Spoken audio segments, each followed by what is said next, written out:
day in Accra. It is. It is. It is. How are you? I'm very well. You know, because you're not here. I nearly asked you your name and where you're calling us from.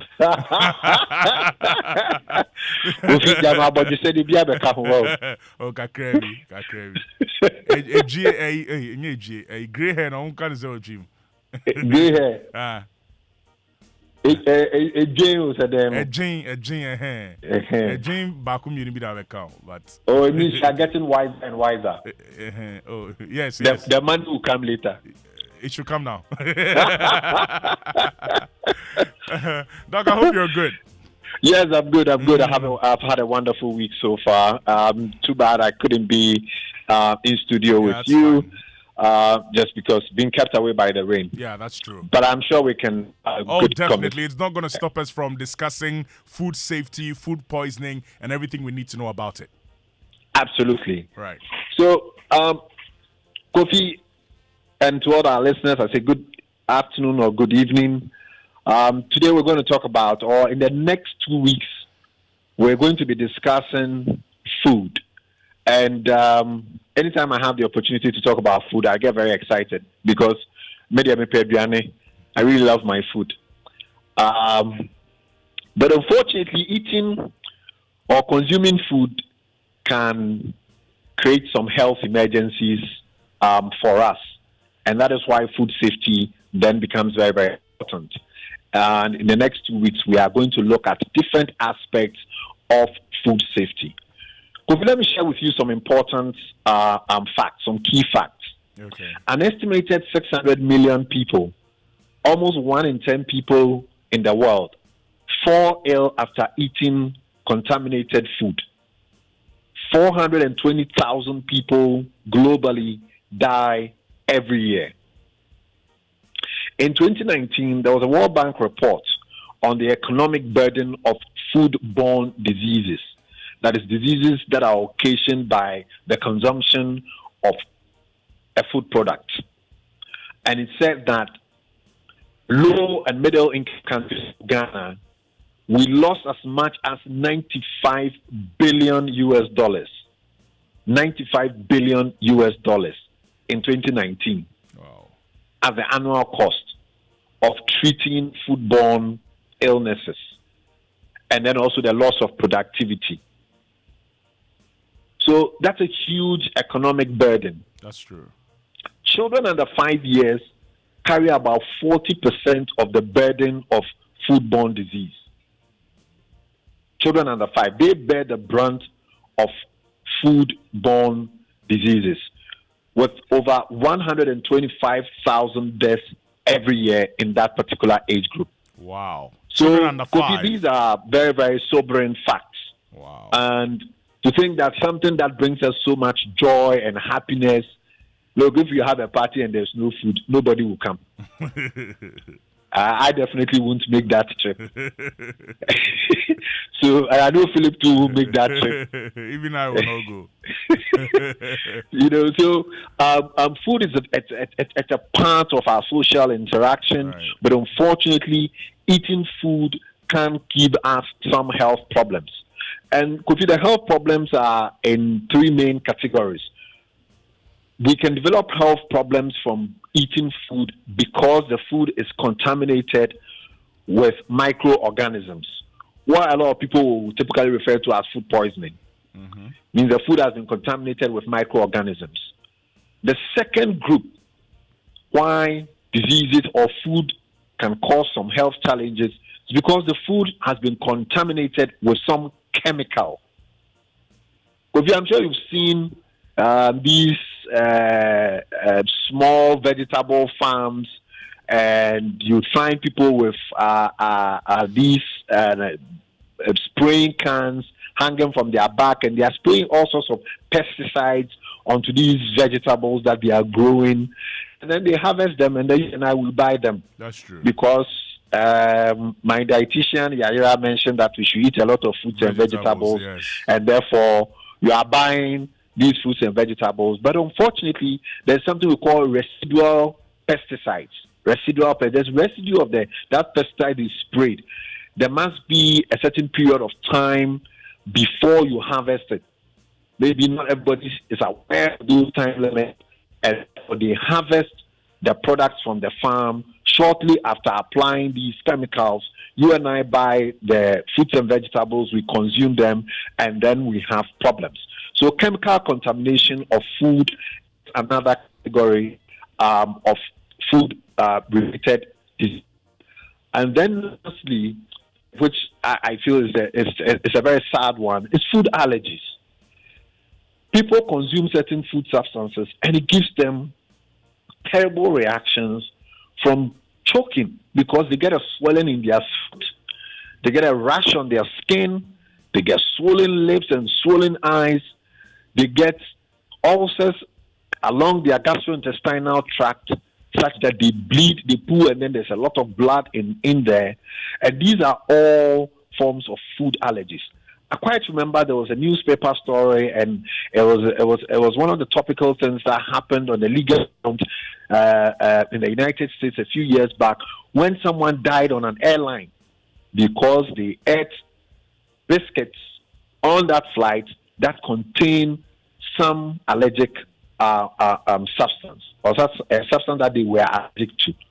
So these are the broad mechanisms by which food can cause illness to us. So this week, I want to focus on one of the interventions that have been developed to ensure that food is safe for consumption. We're going to talk about food labeling, or I'm talking about food labeling. So, Kofi, let me put you on the spot. What kind do you ever read food labels? Food labels. Yes. There's the things that are written on that sardine, where before you open it and pour it onto your pepper, eat the kinky and the pepper. Do you ever read the print on the sardine can? Do you ever think I read it? Charlie, when we are hungry, there's no time for not at all. That you bought it already. Right. So I think it's one area of food safety that we often pay scant attention to, which is writings that we have. So what is a food label? Well, food labels are important channels of communication, informing consumers what a product is, what it contains, and how to handle, prepare, and eat it safely. So it's a way we communicate, those who make the food or prepare it, and those who consume. There has to be some communication. Of course, food labels will therefore work in areas of the world where literacy is very high. Right. But my mother, who is a teacher of many years standing, will tell you that in class 1, they do what we call picture reading. So sometimes you may not know how to put the words together, but food labels can come in the form or in pictorial form. So it's an important channel of communication that informs a consumer what a product is, what it contains, and how to handle, prepare, and eat it safely. Kofi, our society is changing. We are moving from buying food from the farm gates to now buying prepackaged food from the big supermarkets and the malls. And the food that you are buying today is coming all the way from another continent. Right. But that's the reality of our existence now. And therefore, it has become more important for us to label foods properly so that that communication with the consumer is done properly. If we label foods properly, it is a very important intervention, because if you are, for example, allergic to a particular ingredient and that has been listed, then you know to avoid that. So, Kofi, let's look at what goes into a food label, because after today's conversation, tomorrow I expect everybody to be reading labels. Right. When they pick their breakfast cereal or they buy their lunch meal and it is kenke and sardine, I want them to read a label of that prepackaged food. So what are they looking for? Number one, you're looking for the name of the food. It must be on it.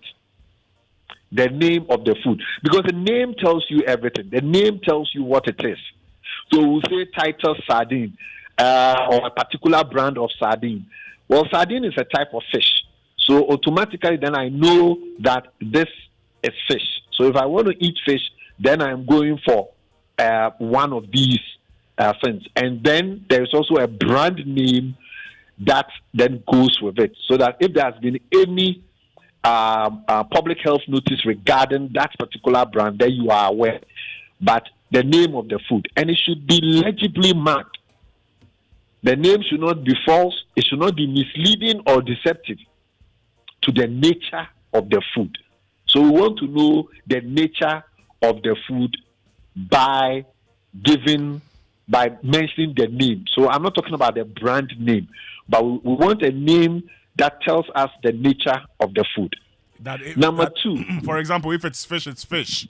If it's fish, it's fish. If it's maize, or it's maize. It must be a type of fish that, if for example, if we write octopus, then we know that it's seafood. Okay. But you can't just write seafood. You have to write a name that we all get to know. Right. Because fish too, there can be different forms of it. Right. That is why I'm saying that, for example, sardine, mackerel, these are all types of fish. Okay. Right. So the name of the food should give us the nature of the food.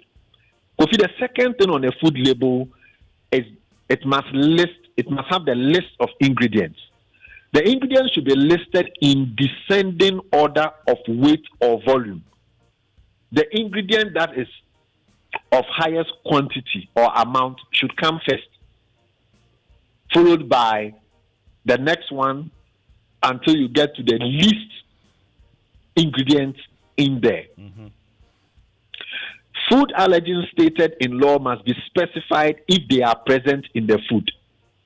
So in places, in some countries, for example, gluten, which is a type of protein which is found in wheat, barley, and rye, is mandated by law because it can cause serious allergies to some individuals who consume it.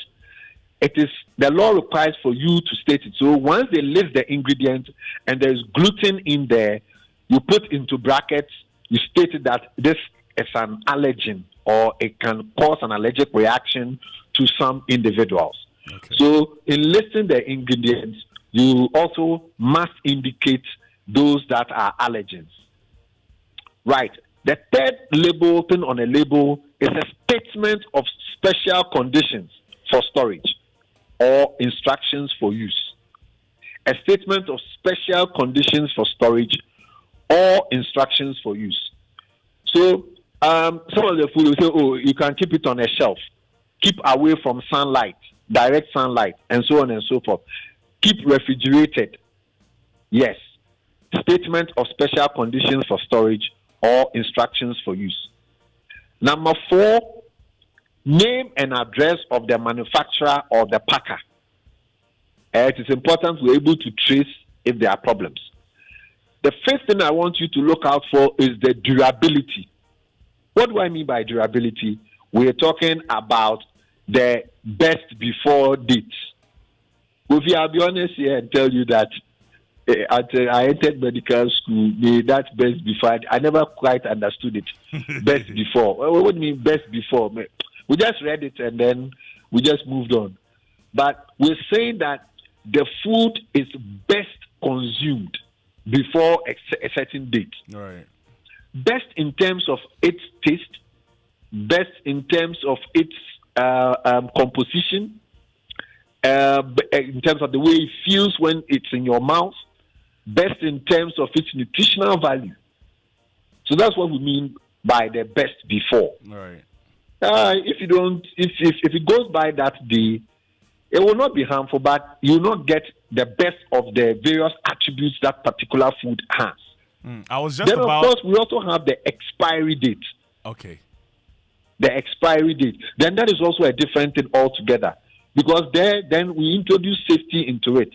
Because once the food goes bad in terms of the development of, say, for example, microorganisms. Because food has nutritional value. So you will have proteins in there which will break down to form amino acids. And germs or microorganisms will use these same nutrients to also grow. So sometimes beyond a certain date, under certain conditions, these same useful nutrients that you needed would cause the growth of microorganisms. So then the expiry dates communicate something much more harmful to the patient or to the consumer rather than the best before date. So put all of that together, and then we are talking about the durability labeling.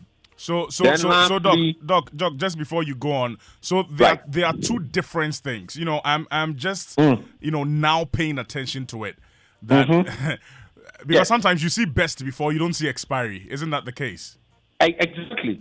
So sometimes you see best before, and you don't see an expiry date. So if it is best before, it means that, of course, you can consume it before. You must consume it before or around that time. Well, then what they are just saying is that you will get the best attributes of that food if you consume it before that date. Right, but it not necessarily that you cannot consume it. Is that what we're saying? Exactly. Okay. That is the understanding. Okay. But then we also know that consumers, everybody is buying food because they want the. That's why we are buying it. Right. But then expiry dates, if we put that on there too, then that gives a different meaning to it. Okay. Because then safety then becomes a big issue now. So if it's expiry dates, then we shouldn't consume it. Okay. All right. If you let me ask you this. Let me ask you this. I've always thought about this. Can you consume a product a day to the expiry? Oh yes. You see, a date is a date. So if it is before, then there is there are no qualms about it. And honestly, they will tell you, the food scientists and all of that. It is not as if the Cinderella story that when the clock hits midnight, then magically something happens. Yeah. It doesn't happen that way. Okay. We all know that there are some overlaps in there, but we have to draw the line somewhere, and that is how the date comes in. Okay, all right. Then the last thing on the food label is the weight or the volume. So sometimes we see that they say a certain milk, the volume is maybe 150 mils or so. Then people will see and say, right now the container is very small. This day the container is small. The volume or the weight. I used to buy a certain brand of sardine when I used to go to secondary school, and it used to have 4 pieces in there. These days when I buy, it's 2 pieces. I know, but we won't. But we have seen them. We have seen them. But when I asked, they say, "Oh, doctor, but you check the weight; it's the same." Oh, okay. I said, "No, we want to see 4. If it's the same with you, it's 4." Okay. Right. So, Kofi, these are the important components that must be on all food labels so that we can also read and make interpretation. Let me end by giving out 4 important reasons why food labels are useful. 1, it prevents food sellers from misrepresenting information on packaging, as it is usually a requirement by law. So in Ghana, the FDA is there. They are there to ensure that the information shown is accurate. So it prevents food sellers from misrepresenting information to us, the consumers. Number 2, food labels, by labeling the expiration date and best before date, it can also help to reduce food waste, which is connected to food insecurity and therefore food safety. Number 3, given that diet-related non-communicable diseases such as diabetes, heart disease are increasing in the society, food labels are also useful tools to assist consumers who have these medical conditions in making healthy food choices. And then lastly, food labels can help prevent food allergies, as individuals can avoid foods that contain allergens that trigger a health emergency. Right. I once treated a set of twins who visited Ghana under a volunteer program, and their host family wanting to serve them a quintessentially Ghanaian meal, prepared boiled plantain, kontomire stew with agushi, not knowing these twins were allergic to seeds, any form of seed. Shortly after consuming this meal, they had difficulty in breathing, swollen lips, and swollen eyes, and they were rushed to Medical's hospital.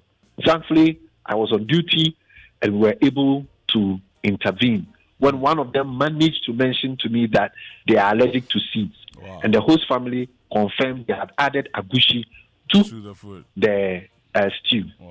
It could have been a total disaster. Imagine people of a different nationality visiting and then eating something that they do not know.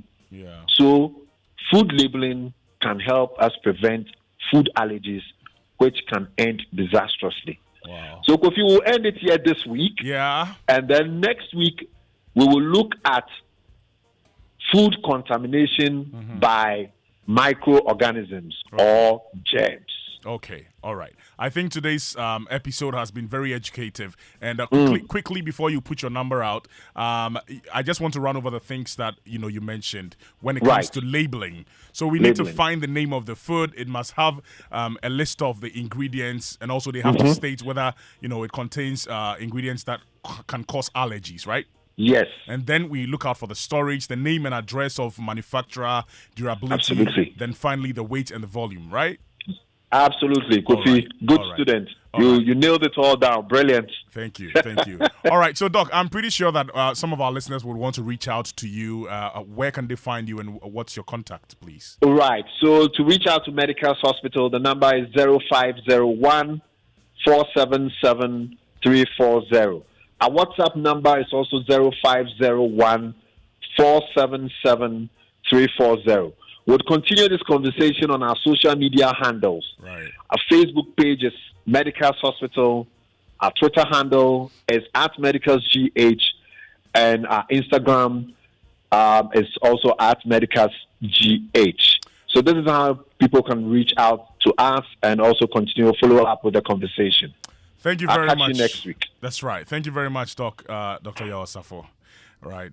So that was Dr. Yaw Osafo. We call him the Drive Doctor. We've been talking about food safety, food poisoning, and I'm pretty sure that you've taken your notes. Yeah. The three main ones: bacteria, chemicals, and then, hey, how did I forget the last one? Hey, B.